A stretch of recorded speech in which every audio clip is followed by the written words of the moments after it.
Muy buenas noches, sean todos bienvenidos a esta jornada de Así Somos, hoy día a ese proyecto OVNI.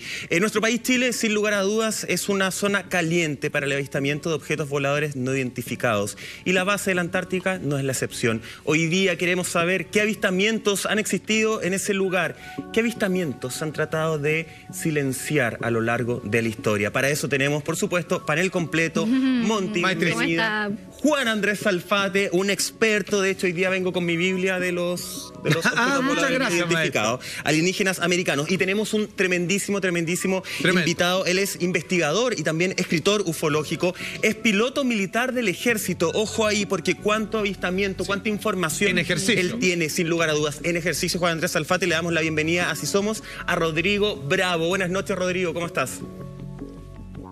Hola, buenas noches. ¿Cómo están? Montserrat, Michael. Muy bien, Rodrigo. Juan Andrés. Sí, lo tenemos un poquito lejos, así que vamos a tener unos pequeños segundos de desfase, pero gracias por estar con nosotros. Pero nos escucha bien, Rodrigo, ¿no? Sí, te escuchamos bien. Sí. Perfecto. Rodrigo. Un pequeño desfase, pero lo escucho muy bien. Sí, Rodrigo, esperemos que esta sea la primera invitación de muchas, Rodrigo. Hemos compartido muchos espacios juntos, él ha estado en muchos congresos, como tú bien decías, escritor de varias publicaciones, con una mirada particular y no menos experta, basado en experiencias de un hombre de los cielos, con respecto al fenómeno ovni que hoy día nos convoca. Salfate, ¿te parece si vamos de lleno a entrar en materia, justamente porque queremos entrar a este tremendo avistamiento de 1956, mes de enero de 1956 de Isla Robert, justamente, una expedición chilena, un viaje de una expedición chilena que parte en diciembre del 55 y que ya el 8 de enero del 56 empieza con unos avistamientos que son de verdad alucinantes. A ver, probablemente el hombre que tenemos hoy día de invitado debe ser una de las personas que más a cabalidad y en profundidad ha estudiado este caso en particular. ¿Por qué, se preguntarán ustedes? Porque si tuviéramos que colocar en un top 5, así, de los casos donde la calidad de los testigos, la duración de este evento, que está cuantificado en días, no en minutos o breves segundos como suele ocurrir, la cantidad de registros que se hicieron, en cuyos testigos está basado en militares principalmente y en científicos completamente calificados, podemos entender de que la mayor posibilidad de haber alcanzado la mayor cantidad de información recabada en algún caso ufológico es en este. Es así como Rodrigo Bravo ha hecho de este caso casi una bandera de lucha personal en presentaciones en distintos lugares donde se llevan a cabo estos simposios ufológicos. Me gustaría darle inmediatamente la palabra y entender cómo te resuena a ti este caso en particular, por qué lo has estudiado tanto y si está casi como para calificarlo como uno de los sucesos más importantes dentro de este fenómeno, de toda la historia. Bueno, gracias, Juan Andrés, por tus palabras. Te agradezco mucho la consideración. Y es cierto, yo lo he investigado bastante, pero esta investigación ha sido gracias a 4 pilares fundamentales, que son 4 publicaciones, que son las únicas prácticamente que han trabajado en profundidad este libro, que es la de don Pablo Petrovich, que partió el año 68 cuando fue a Chile, luego el queridísimo y fallecido Luis Altamirano. Sí. De ahí escribió un investigador argentino, Rubén Gurú Morales, que fue el primero que hizo una lista de los casos de la Antártica. Sí. Y últimamente este caso es uno de los que también tiene el libro de Patricio Burleme, OVNI en Chile. De esos 4 pilares uno puede ir concluyendo, por supuesto, que conversan entre sí, porque la información, digamos, es bastante conocida, pero claro, ahí hay una cuestión que es muy interesante y que bueno que lo mencionas antes de entrar en profundidad al caso. Oye, perdón, Rodrigo, porque es un caso conocido por los estudiosos del tema, pero curiosamente poco difundido en los medios masivos de comunicación, aun cuando están tremendamente interesados en estos espacios particulares, así que te doy la palabra. Precisamente ese es uno, para mí, de los más interesantes problemas no resueltos de este fenómeno. Si tú te das cuenta, el mundo negacionista, no hablo del mundo científico, hablo del mundo negacionista, es decir, la gente, sea científica o no, que niega la existencia de este fenómeno anómalo, cuando saca a colación casos, saca los casos que ya han sido desmitificados, comprobados que son unos fraudes, es decir, casos entre comillas malos. Pero cuando se topan con casos de estas características, casos que son inexplicables, con testigos calificados o con otro tipo de registro, como que se hace la vista gorda y miran para el lado. Es decir, ya después lo vemos. Y eso es muy común. Por eso junto con, yo diría, un puñado, a máximo 20, son casos que se conocen muy poco porque son literalmente dejados de lado, dado que no tienen explicación. Exacto. Rodrigo, y siguiendo esa misma idea, ¿por qué crees que la comunidad más científica, cierto, cuando tienen evidencia mucho más concreta, van dejando de lado estos casos y no le dan la importancia que requiere, que en el fondo es lo que todo el mundo está esperando, tener una conclusión quizás un poquito más avalada con cosas mucho mejor comprobadas? ¿O no la compartes? Claro, no le conviene. Afortunadamente cuando uno habla, ya no hablamos de comunidad científica completa, sino que hablamos de científicos puntuales, porque ya hay científicos que están metidos en este tema. Claro. Que están trabajando y que están haciendo un esfuerzo tremendo. Es verdad. Porque hay un bloque dentro de esos mismos colegas, entre comillas, que hacen o evitan que se hable de este tema.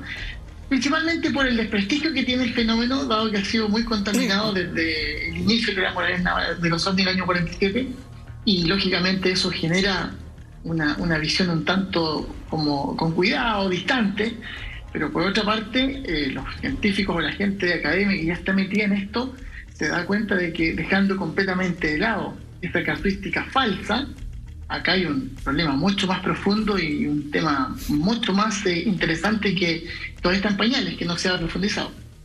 Perfecto. Rodrigo, quiero entrar de lleno al caso, ¿cierto?, que parte de este avistamiento del 8 de enero de 1956, cuando el doctor Celestino de alguna forma se levanta todas las mañanas, como es costumbre, claro, y ve estos dos objetos en el cielo. Tú manejas toda la información antes de entrar a ese día. En la previa, ¿se sabe si existió algún tipo de fenómeno que uno pudiese pensar, oye, algo se está preparando, algo extraño está pasando con esta expedición que estaba llegando a este sector? No, por lo menos dentro de lo que son los 4 testimonios. ¿Ya? Aquí, coloquémonos en contexto de la época, estamos hablando que se estaba preparando el año geofísico mundial para 1957. Por lo tanto, todo lo que se hacía a fines del 55 y todo el 56 era preparación para una serie de experimentos en la Antártica. Okay. En Chile hay 2 estudiosos de este tema, que es la doctora Consuelo León y el doctor Mauricio Jara, los doctores de historia, que ellos se han dedicado exclusivamente a estudiar todas las expediciones y toda la actividad científica y militar que se ha hecho en la Antártica.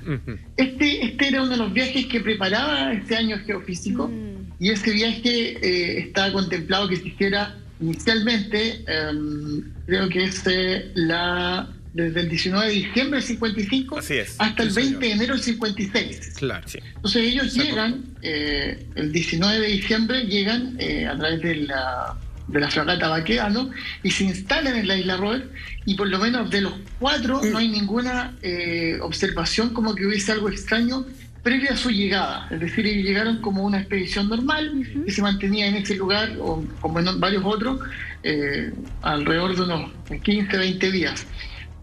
Para también ver la parte geográfica, la isla Robert es una de las que queda dentro del sur del grupo de las Islas Shetland, que si ustedes se fijan, al norte está la isla Elefante, donde en 1916 se hace el rescate de la tripulación de Shackleton a través de nuestro héroe nacional, Luis Pardo Villalón, y que hace muy poco se encontró el resto del Endurance ahí, que había naufragado y que estaba intacto.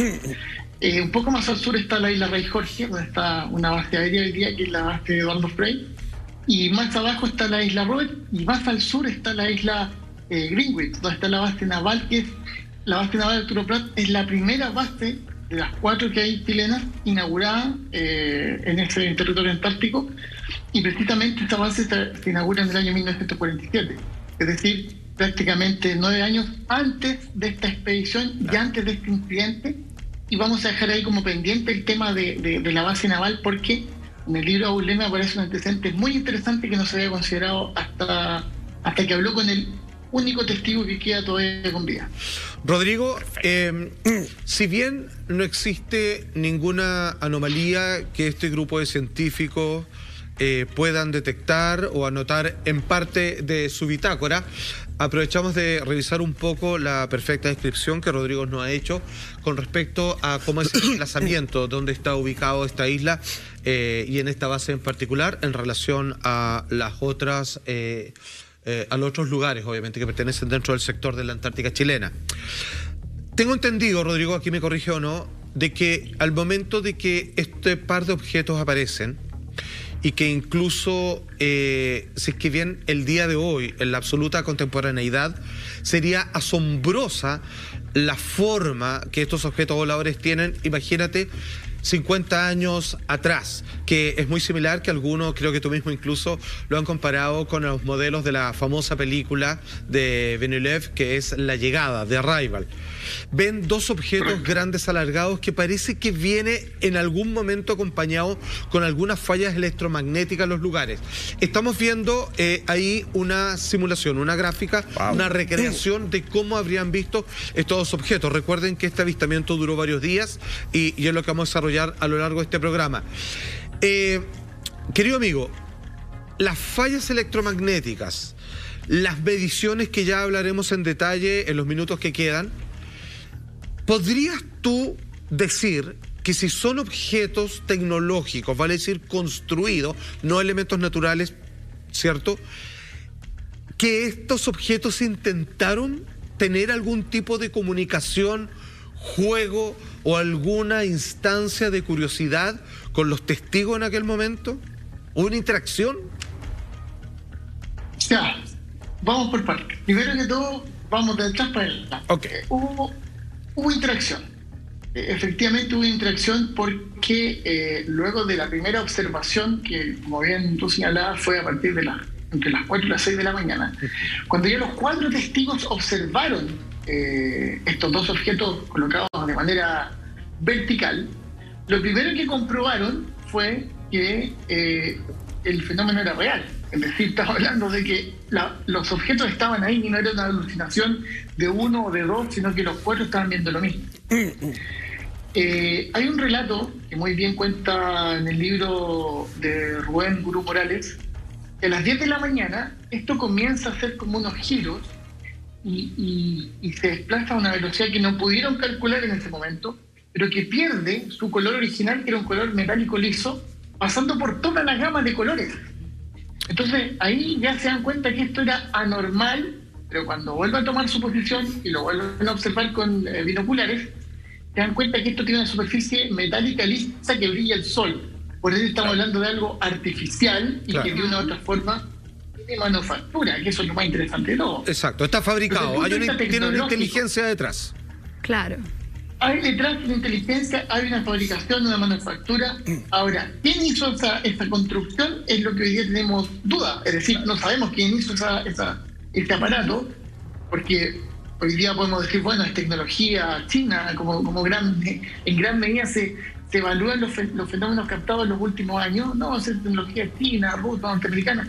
Sí, pero estamos hablando de 1956. Claro. Es decir, hay tecnología, claro, la Segunda Guerra Mundial desarrolló una vasta tecnología, pero todavía ni siquiera empezó la carrera espacial. Entonces estamos hablando de algo completamente anómalo a lo que la tecnología de ese momento nos permitía, entre comillas, imaginar. Sí, perdón, porque esto desafía la aeronáutica, ¿no? O sea, un objeto construido por el hombre puede volar bajo ciertas condiciones, si tiene hélices, sistema de propulsión, formas de navegación como flaps, alerón, etcétera, etcétera.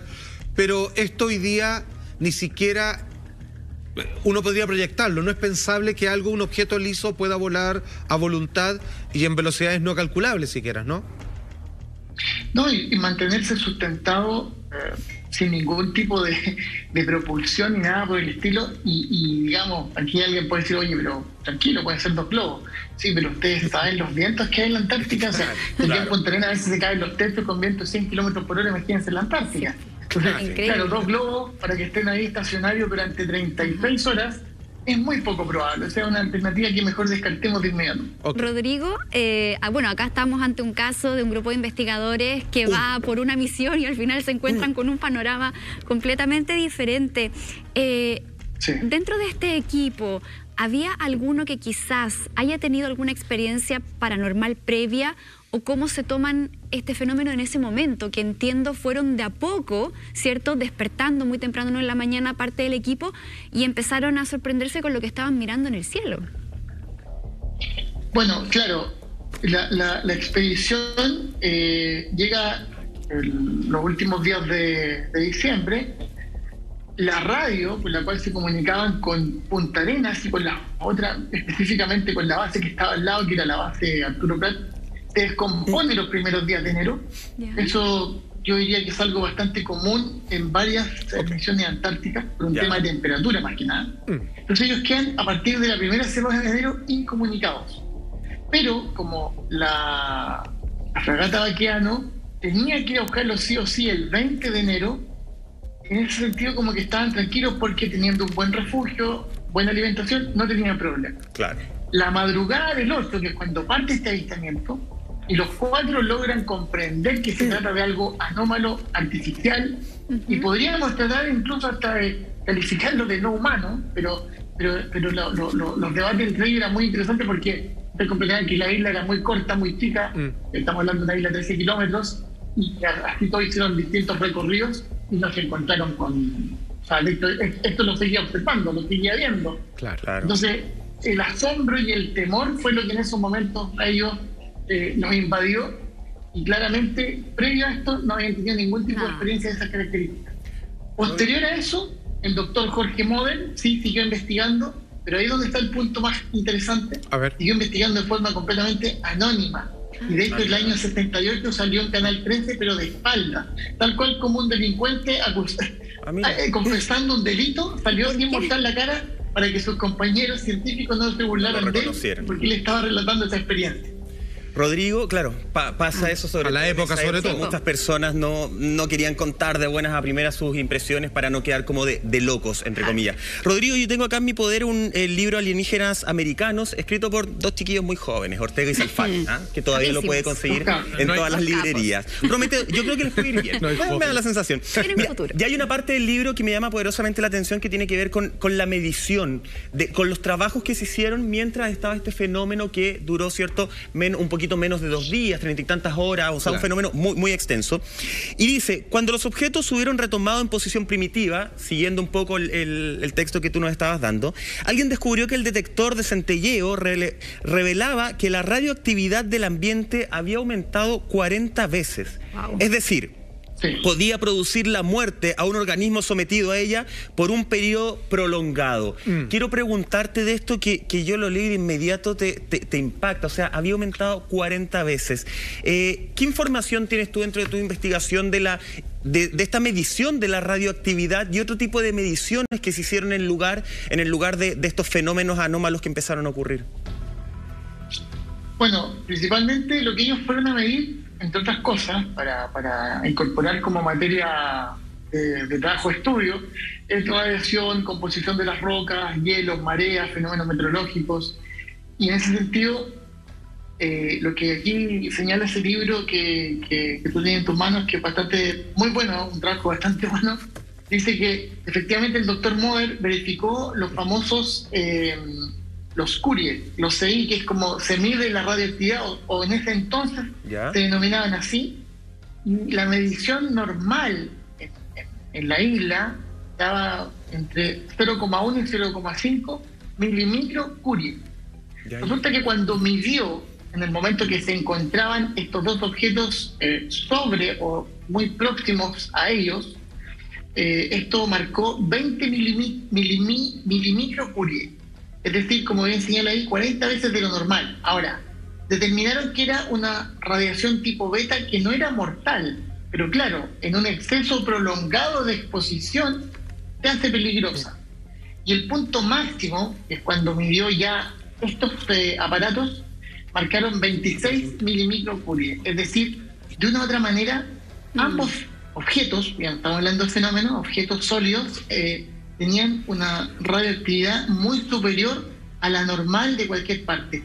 Eso también podría, en cierto modo, contestar lo que en un principio nos preguntaba Juan Andrés, que es de qué forma esto se podía de una u otra manera sustentar o mover para poder desarrollar esas velocidades. Yo creo que esa medición algo de respuesta nos pueden dar. Rodrigo, hay una pregunta que me nace como cualquier ciudadano a pie en estos momentos.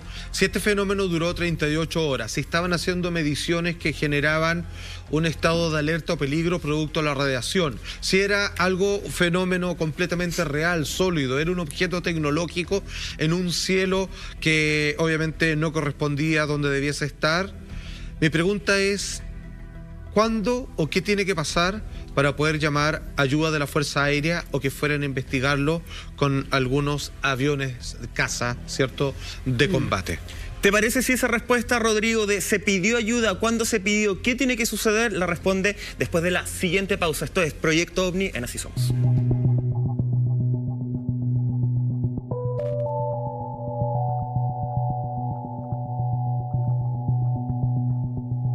The sun.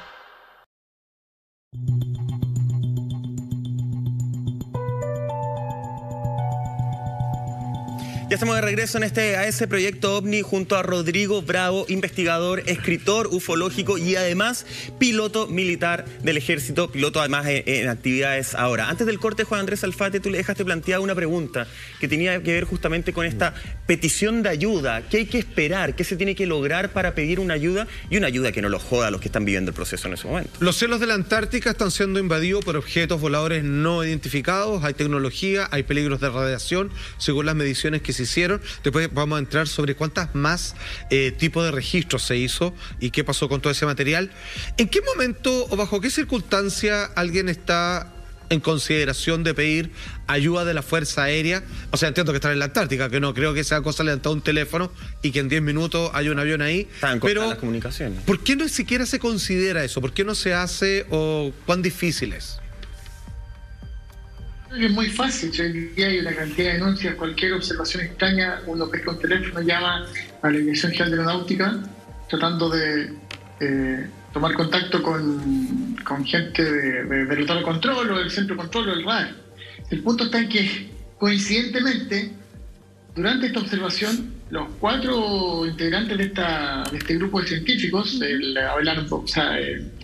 Celestino Castro, Jorge Moder, su ayudante, Abelardo Báez, que es el único que está hoy día vivo, y el sargento primero Héctor Adofasi, que era el enfermero naval, sí, están incomunicados. Es decir, la radio se echó a perder el 4 de enero. Entonces, claro, ustedes tuvieron hace poco invitado a Fede Alexis con su libro El Gran Otro. Es como si esto tuviese una inteligencia tal que captara que ellos están incomunicados y que molestémoslo a ellos. Porque aparte de no poder salir de la isla, porque tampoco van a ir nadando a ninguna otra parte, estamos hablando de la Antártica, no tienen ninguna otra posibilidad que estar ahí y observar esto. Y de hecho, en el relato que sale en el libro de Rubén Morales, los 4 no durmieron, no comieron mientras esto seguía ahí porque estaban en un estado absoluto de, más que de alerta, yo diría, de desesperación, casi con pánico. Sí, de todas maneras, no porque menos. además de este evento que fue prolongado, o sea, hablaba Alfate recién, 36 horas, ver algo que nunca en su vida ni siquiera habían imaginado, porque hoy que día no es posible lo que estaban viendo, eso es lo que Claro. pasa. Como científicos, lo que estamos viendo no debiera existir. De todas maneras, pero...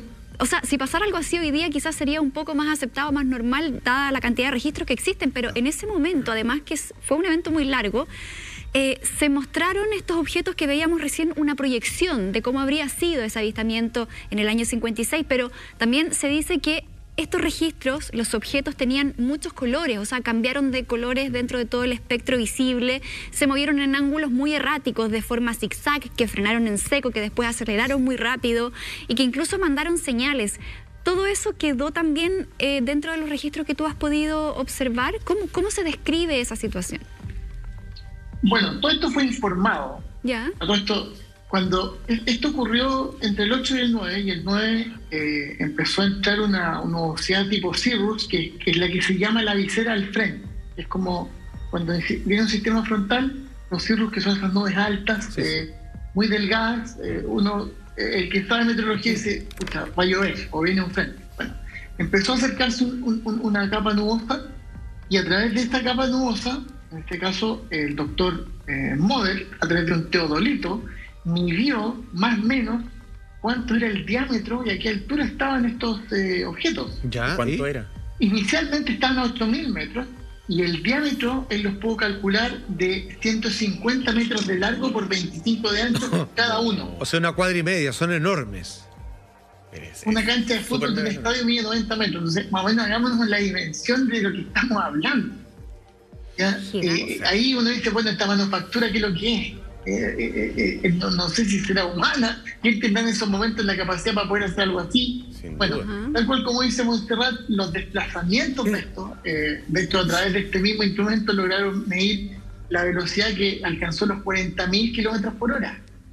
Y con frenos en seco, es decir, de un momento a otro, que también, si va un humano ahí arriba, claro, queda hecho puré, o sea, no queda. No tiene lógica. Entonces, no sobrevive. Entonces, por lo mismo, ahí nos damos cuenta que con esas mediciones, con instrumentos científicos, nos podemos percatar de que esto es algo anormal o que está fuera de nuestros cánones de conocimiento. Sin lugar a dudas. Rodrigo, cuando nosotros acá en el programa hemos revisado innumerables avistamientos, cientos, en torno a todo el mundo, y hay momentos en que la gente sale como de este miedo, de esta impresión, e intenta una suerte de comunicación con estos objetos voladores no identificados a través del intercambio de luces. Linterna, y hay, claro, de láser. linternas, la linterna del celular, qué sé yo, láser.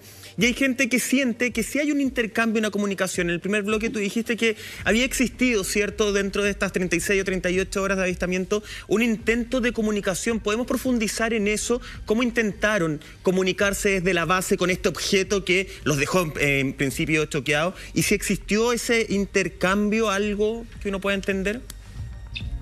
Bueno, el primer, digamos, intercambio o intento de comunicación que nosotros podemos interpretar es cuando esto se hace visible por los 4 testigos, estamos hablando del 8 en la mañana, y el objeto 1 sale de su posición vertical, toma una posición horizontal y empieza a desplazarse frente a ellos, a distintos niveles de altitud, a distintas velocidades, y saliendo de este color metálico, pasando a ser un color o múltiples colores.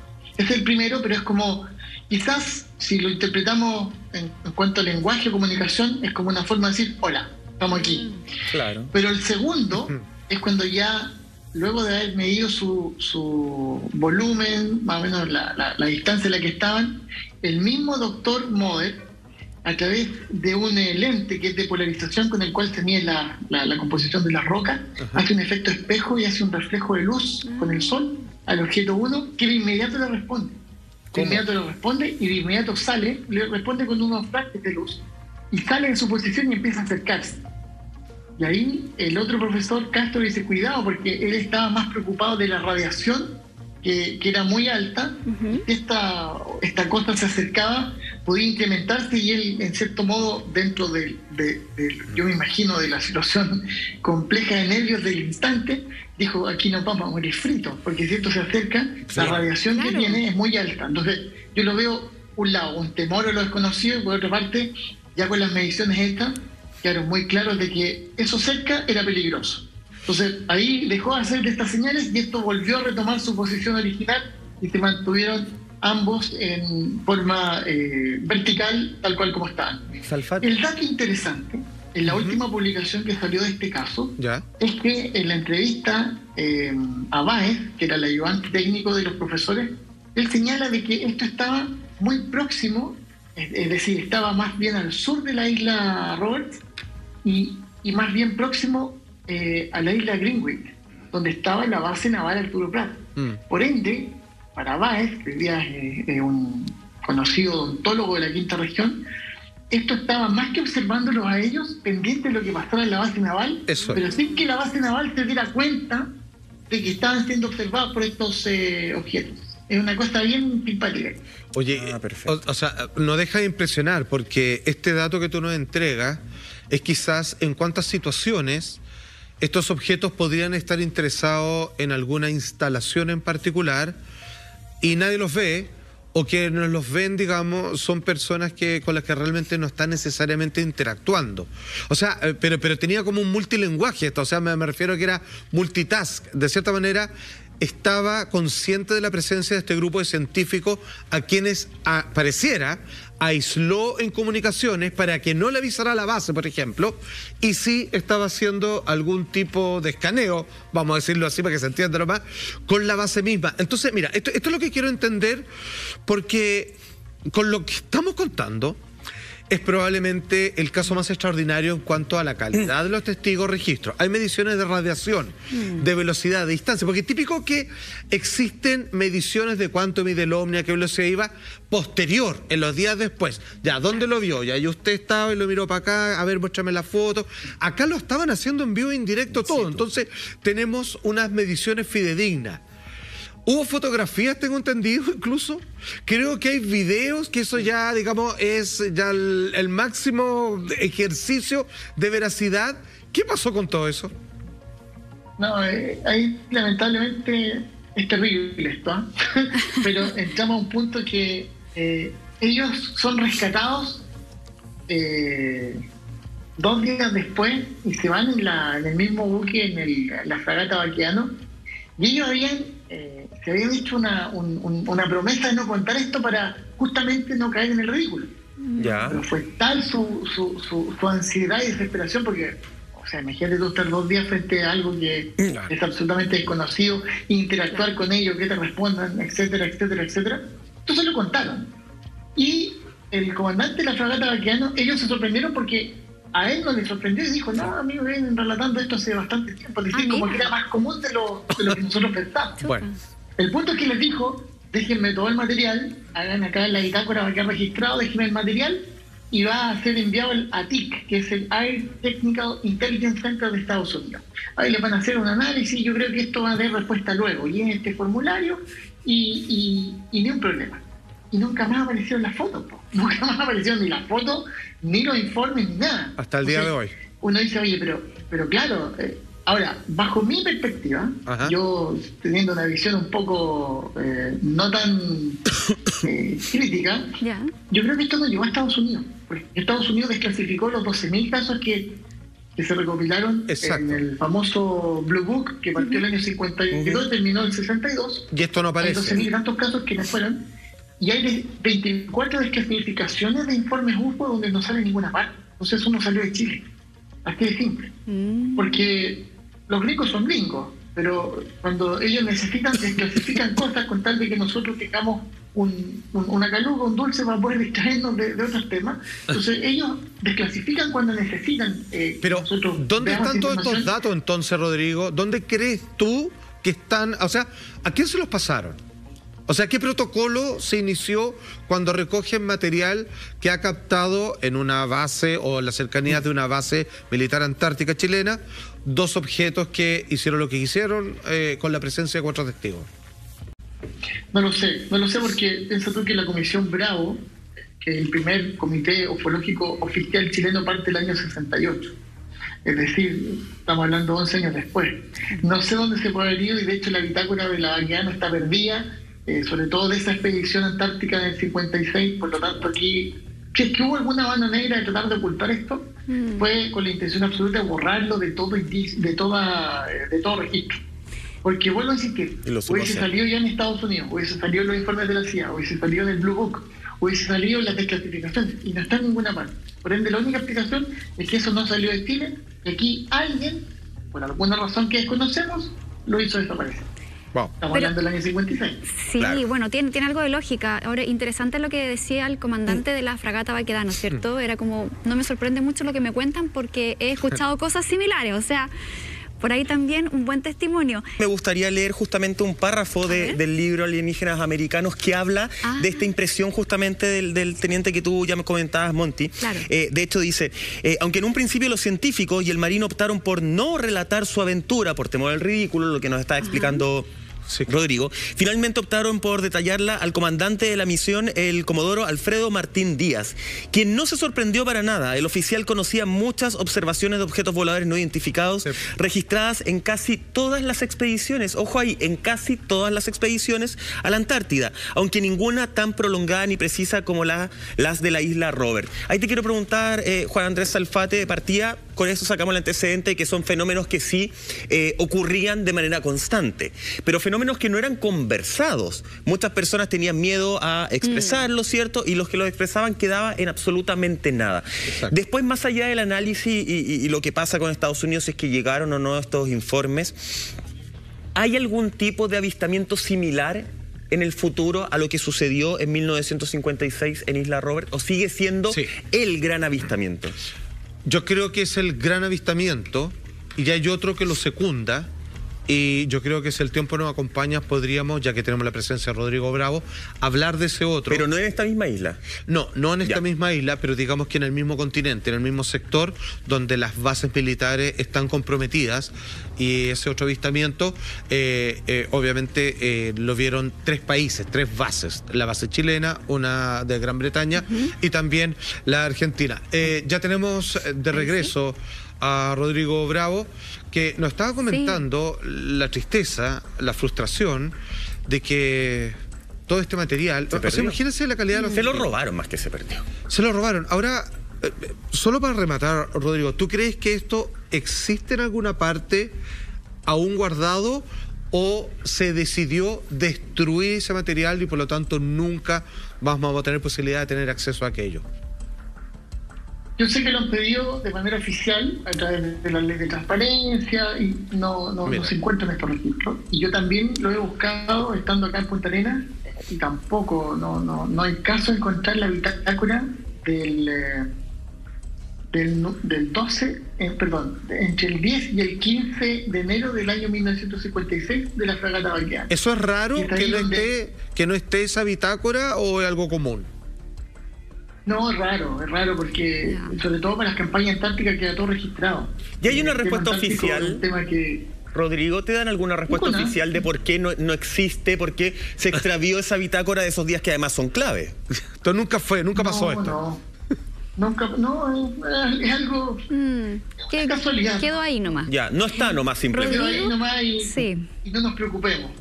Rodrigo, de hecho, ya. Perdona, Sí. Lo que le decía inicialmente, cuando el 17 de abril de 1968, el profesor Jorge Moder relata esta observación en el canal 13 y lo hace de espalda.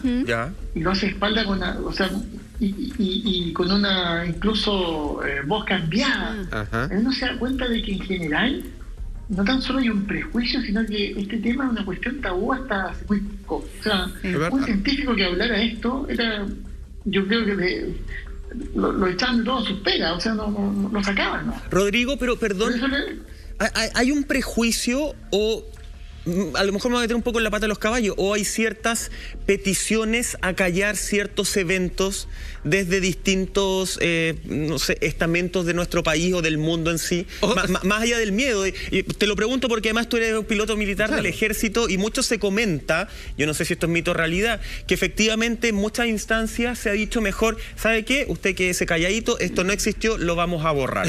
¿Hay un miedo al ridículo o hay una petición a guardar silencio? Hay una ordenanza, parece. Claro, una ordenanza. Estaba así dispuesto, es decir, más que dispuesto, era una cuestión constitucionaria, es decir, se mantenía a través de los años sin estar escrito. Exacto. Pero ya cambió completamente. O sea, de hecho, hoy día hay una explotación de casos o más interpretación de cosas vistos como fenómenos anómalos, porque ya no existe ese prejuicio, no existe ese ridículo, y al contrario, hoy día se debe informar todo. Perdón. Entonces... Rodrigo, es que quiero tomarme de esto porque no quiero perder la oportunidad de tenerte aquí junto a nosotros. Si tú vas en un avión, si tú vas en un helicóptero, tú, así, piloto de guerra, y ves lo que vieron estos científicos en el 55, ¿qué protocolo se activa, si se puede contar? ¿Tú tienes que avisar o tú puedes tomar tu propia iniciativa? O sea, y te lo pregunto abiertamente, ¿tienes permiso para disparar? ¿Lo tienes que perseguir? ¿Tienes que rodearlo? ¿Tienes que tratar de comunicarte con él en alguna frecuencia? ¿Qué tiene que suceder cuando alguien de tu calificación se encuentra con un objeto de estas características? Bueno, en primer término, hoy día este fenómeno se analiza desde la perspectiva de la seguridad espacial. Es decir, ese caso, ese fenómeno, ese objeto, lo más importante es que no altere el vuelo en que nosotros vamos desplazándonos. Que que no la altere en ningún sentido, es decir, que no me tenga que cambiar de ruta, que no tenga que subir ni tenga que bajar, que no me signifique un problema electromagnético, nada. Entonces, en el caso de que no tenga ninguna de estas consecuencias, mi obligación única es informar. Así de simple, lo informo directamente por frecuencia para que verificar que la autoridad aeronáutica competente tiene ese tráfico registrado o tiene ese tráfico en presentación del radar. Si no lo tiene, ya quiere decir que esto puede ser otra cosa o algo distinto, y yo tengo que, a todas luces, evitar tener algún contacto o que este fenómeno u objeto altere la seguridad de mi vuelo. Por eso es que hoy día estos comités que se han creado a nivel global reciben información de forma permanente, porque hoy día se está avisando todo, porque prima la seguridad de la operación aérea. Ese es como el centro de gravedad, y afortunadamente gracias a eso nos hemos enterado de casos que son muy importantes y que podemos después en otro programa, si me invitan, de todas maneras, como el caso de Punta Arenas o el caso de Arica, en fin, que son casos que yo diría son casos simbólicos, es decir, de ahí parten una serie de otras cosas como para profundizar en el estudio formal y aeronáutico de este fenómeno. Ahora, por lo que nos cuenta, pareciera que claramente está considerado que estos fenómenos existen y que no son peligrosos. O sea, no te atacan, no hay que responder. Que eso es muy importante, porque es a diferencia de lo que hemos hablado que sucede en Estados Unidos, por ejemplo, donde sí se planteó desde esta desclasificación de los archivos de que sí había una amenaza. De seguridad nacional, un problema. Quiero, por favor, Rodrigo, que sigamos profundizando en eso, pero también profundizando en otros casos. Ya lo adelantaba Juan Andrés Salfate. En 1965 también el continente blanco fue el escenario de un avistamiento tremendamente importante en Isla Decepción. Vamos a hablar de eso y mucho más a la vuelta a la siguiente pausa. No se vaya, que esto es Así Somos.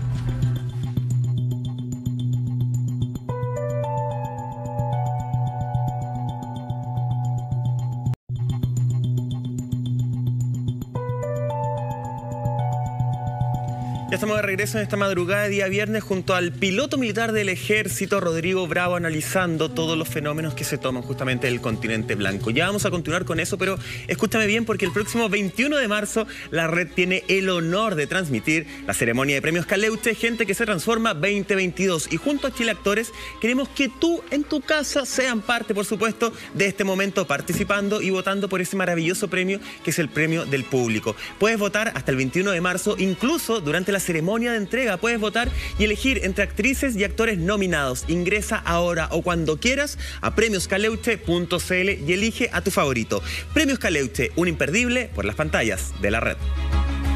Chile Actores y la red te invitan a... Gracias por repletar el Teatro Oriente. La 6ª edición de los Premios Caleuche, Gente que se Transforma.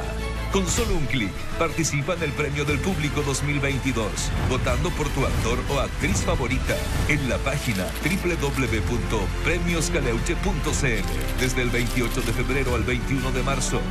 ¿Quién es tu actor o actriz favorita? Solo depende de ti. Premios Caleuche, Gente que se Transforma. Ya lo saben, premioscaleuche.cl para que voten. Acá Monty, Salfate, nosotros ya votamos por nuestra actriz y actor favorito. Seguimos haciendo este capítulo de A ese Proyecto OVNI y avanzamos justamente hasta 1965. Juan una década Salfate, después. Casi una década después, cuando existe otro avistamiento que también tiene una duración bastante prolongada y que es visto además de las 3 bases distintas. Claro, estamos en la Isla Decepción y como bien decía Michael, esto es súper interesante, Rodrigo, porque acá hay 3 posicionamientos de instalaciones científico-militar que fueron testigos también de manera prolongada y que incluso esto rápidamente saltó a la prensa. Incluso tenemos titulares para mostrarles respecto al avistamiento de este objeto brillante que fue visto tanto por bases ubicadas en la Argentina, ahí donde comienza el fenómeno, posteriormente en Chile y después de Gran Bretaña. Objeto volador no identificado fue visto en la Antártida. Una fotografía lo acompaña y lo que estamos hablando es de cómo un meteorólogo, su nombre Jorge Stanich, se encontraba observando la densidad de las nubes y posteriormente descubre de que hay un objeto brillante. Lo que él ve no es un objeto sólido, pero sí una luz que parece comandarse sola, que parece que está con una inteligencia detrás, voluntariosa, y que luego descubre que tiene la capacidad de desplazarse y por lo tanto ser vista supremamente por estas 3 instalaciones científico-militar.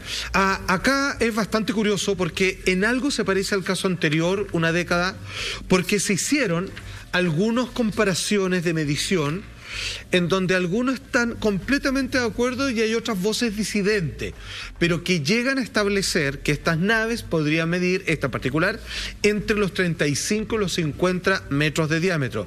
Wow. El caso de la isla Robert y se disparan en relación a los avistamientos que suelen ocurrir en regiones urbanizadas, donde se habla de naves grandes, pero que no son mayores, digamos, no de esas dimensiones. No de las dimensiones, como tú bien estipulada, de más de una cancha de fútbol. Algo lo había deslizado de cierta manera y Monty también lo mencionó. En la Antártica nosotros sabemos de este caso público, el caso que tú nos explicabas anterior.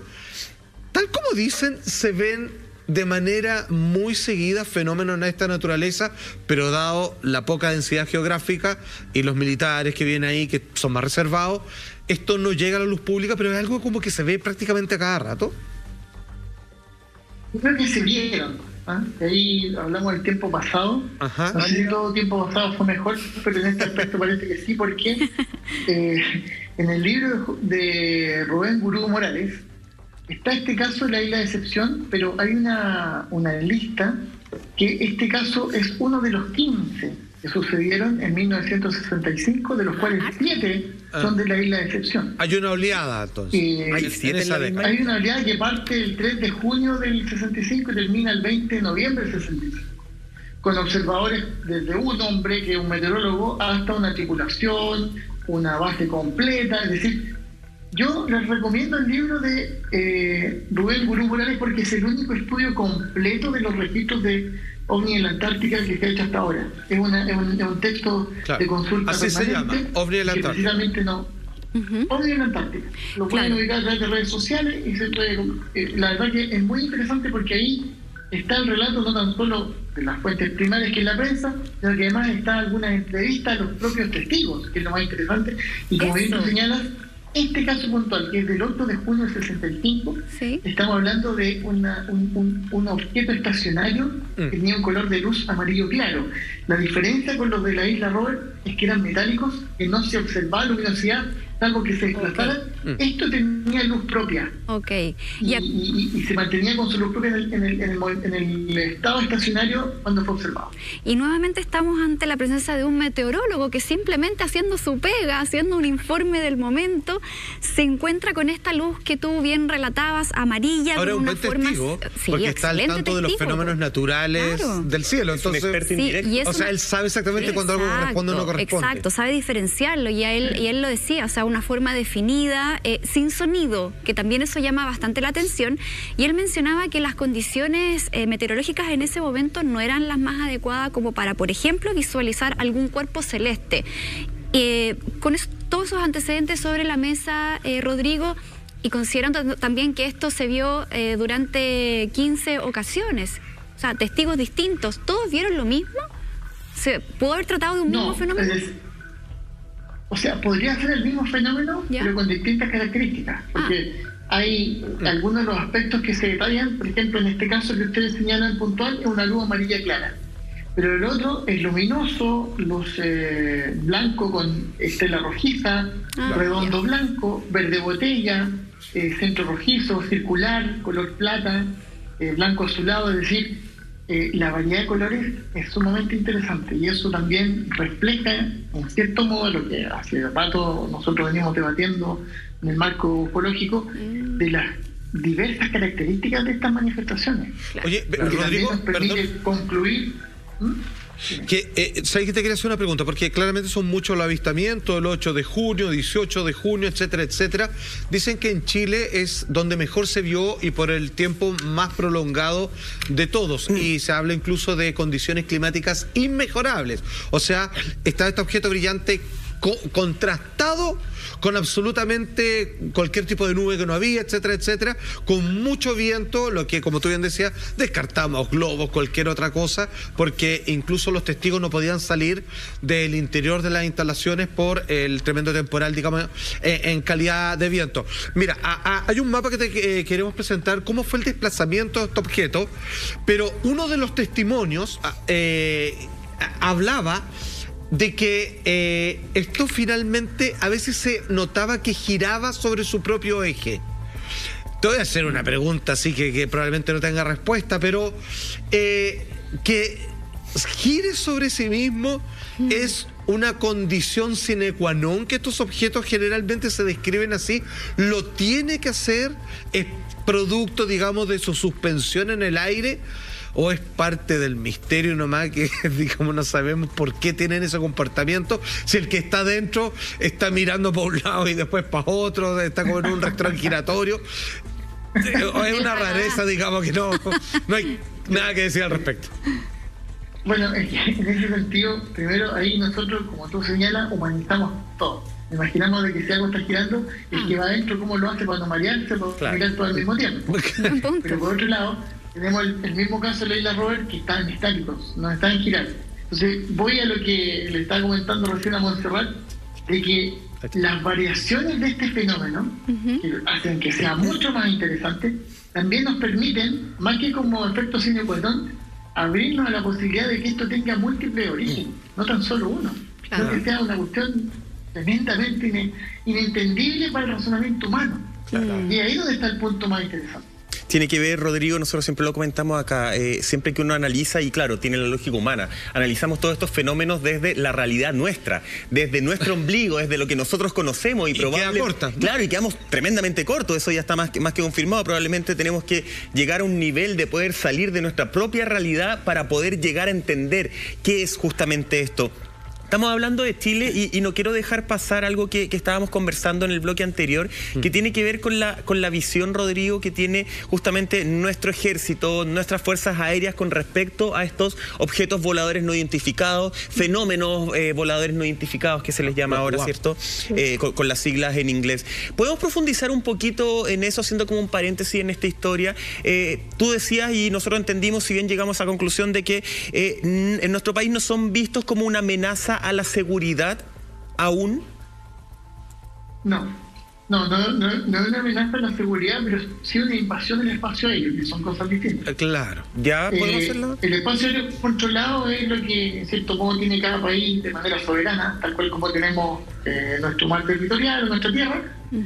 Lo mismo pasa con el espacio aéreo. Y eso está regulado y está supervisado, supervigilado por la autoridad aeronáutica, que en este caso es la Dirección General de Aeronáutica, que a través de tus 5 regiones de información de vuelo, los 14 áreas terminales, Chile está radarizado completo, es decir, todo lo que está volando en este momento está registrado, está separado por sectores, pero se puede tener como quizás el espectro completo. Claro. El punto está en que si alguien o algo se mete a este espacio aéreo sin la correspondiente autorización, o haciendo algún tipo de maniobra un tanto errática, puede tratarse de un globo, de un avión sin matrícula que generalmente se ocupa para el tráfico, en fin, eso tiene que ser inmediatamente denunciado porque está haciendo una invasión del espacio aéreo. Claro.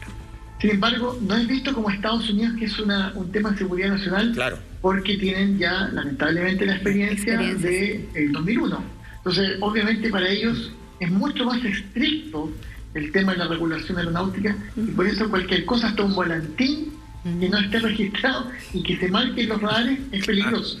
A nosotros todavía no tenemos ese problema, porque en nuestro sector, nuestro vecindario es bastante tranquilo en ese sentido. Oye, pero Rodrigo, también en honor a la verdad, es que yo no sé, claro, porque estamos frente a un fenómeno extraño, ¿cierto? Donde nadie tiene una conclusión. Estas cosas son tal y vienen de tal parte, y esto es lo que quieren, y por eso se metieron en nuestro cielo.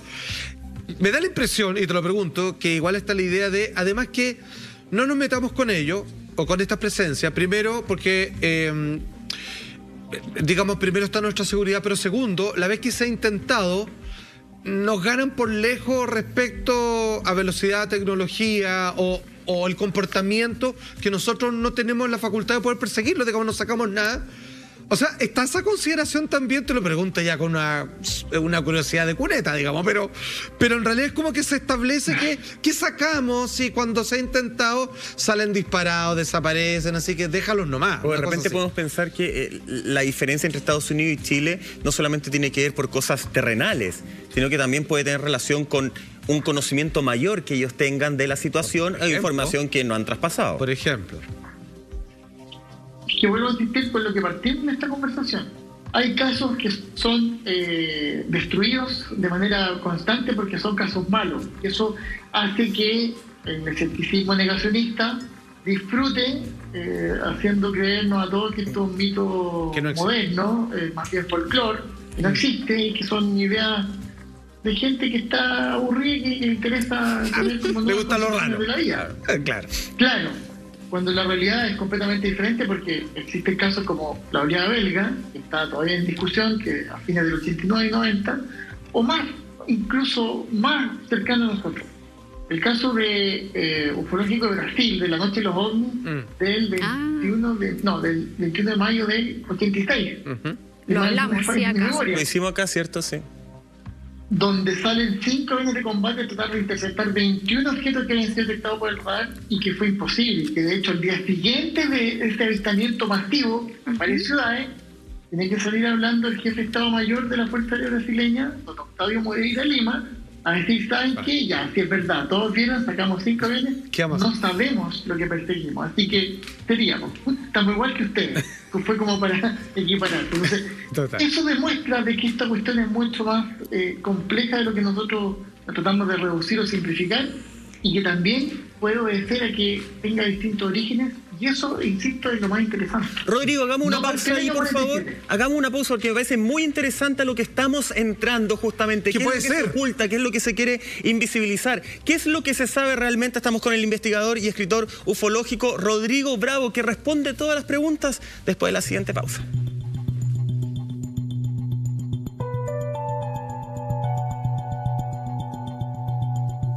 Y ahora sí, retomamos el contacto contigo, Rodrigo, desde Punta Arenas, donde las papas queman, porque justamente estamos analizando estos dos casos de avistamientos que se dieron en el año 56, después en el año 65, que han sido icónicos hasta el momento, inexplicables, y nos quedamos con lo que estaba pasando en el caso de la Isla Decepción en el año 65, en donde este fenómeno fue visto por 3 bases militares científicas en esa zona, por la chilena, la argentina y también la de Reino Unido, que entiendo esta última fue a la que le costó un poquito más reconocer que efectivamente se habían dado estos avistamientos, y luego después con una desclasificación de un informe se dice, efectivamente los británicos sí creían, pero no lo quisieron reconocer en su momento. Estamos viendo el mapa. Ahí está el mapa.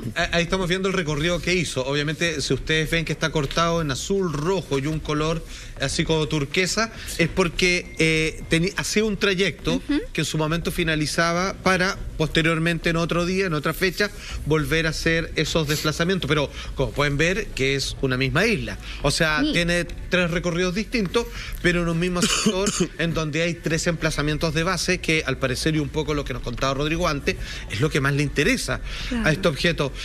Yo sé que hay casos, Rodrigo, en donde estos objetos se van derechamente, incluso se habla hasta aterrizar, como en el caso británico también, al lado de una base, de un emplazamiento militar. Pareciera que, lejos de temer, digamos, la presencia de nuestra resistencia bélica, la verdad es que tienen un fuerte interés en nuestra posición con respecto a las armas, pareciera, ¿o no? Sí, pero también hay una suerte como de, yo diría, de... Yo no lo personifico, yo no hablo acá como que esto es un solo fenómeno, de un solo origen, de un tipo de... No, acá todo entra todo. Esto puede ser natural, puede ser artificial, puede ser extraterrestre, puede ser todo lo que nos podamos imaginar, puede ser, porque todavía no tenemos la certeza. Claro. El punto está en que, yo vuelvo a insistir, el libro de Freddy Alex es muy interesante, porque más que hablar del gran otro, habla como de esa intencionalidad de...